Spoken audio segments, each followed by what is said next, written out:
আসসালামু আলাইকুম। ভোরবেলা এখনও কেউ ঘুম থেকে ওঠে নাই। আমি উঠছি, রুটি বানাবো। রুটির সাথে কি রান্না করব? রুটির সাথে কোনো কিছু ব্যবস্থা নাই, বরং তাড়াতাড়ি ঝটপট করে একটু ডাল চচ্চড়ি রান্না করে ফেলি। একেবারে সহজ রান্না। তেল দিয়ে দিলাম, রসুন কুচি দিয়ে দিলাম, পেঁয়াজ কুচি দিয়ে দিলাম, হলুদ মরিচ লবণ দিয়ে দিলাম। ডালগুলো একটু হালকা ভেজে নিব।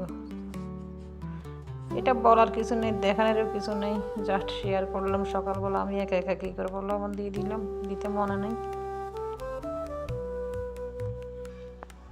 আলু ভাজি করতে অনেক সময় লাগে, কুচি কুচি করা, ভাজি করা। কাঁচামরিচ দিলাম, একটু পেঁয়াজ কুচি দিলাম। আবার এই ডালটা একেবারে 1-2 মিনিটে রান্না হয়ে যায়।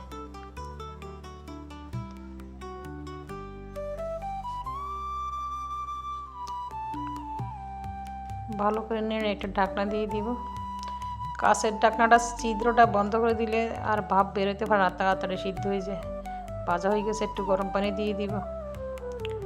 নেড়ে তারপর গরম পানি দিয়ে দিব। খেয়াল রাখতে হবে যাতে নিচে না লাগে। পানি দিয়ে দিলাম। যেহেতু এটা রুটির সাথে খাবে, ঝোল বেশি দিব না। ঢাকনা চাপি দিয়ে আমি ছাদে চলে আসলাম ধনিয়া পাতার জন্য। ঘরে ধনিয়া পাতা নাই,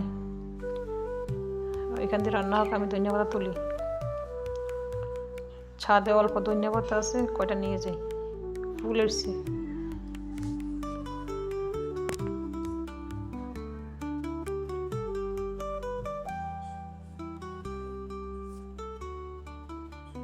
এদিকে আমি কিছু ডাঁটা আর লাল শাকের বীজ দিয়েছি শাকের জন্য। ফোলা পানি নষ্ট করে ফেলছি, এগুলো তুলে তারপরে বাকিগুলো দিলাম। বাসা চলে যাব। ডালটা আমার মনে হয় হয়ে গেছে।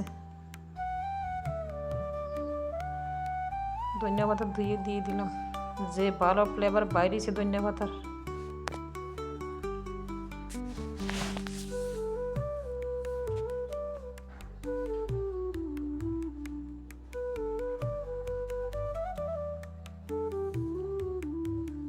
মনে হয় যেন 1 মিনিটে রান্না শেষ হয়ে গেছে।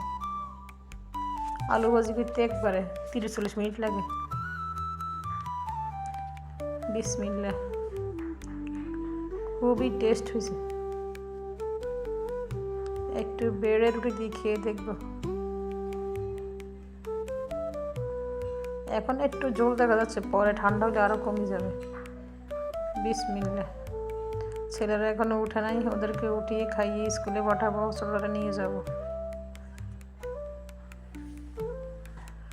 সবাই ভালো থাকবেন। আল্লাহ হাফেজ। শুভ সকাল।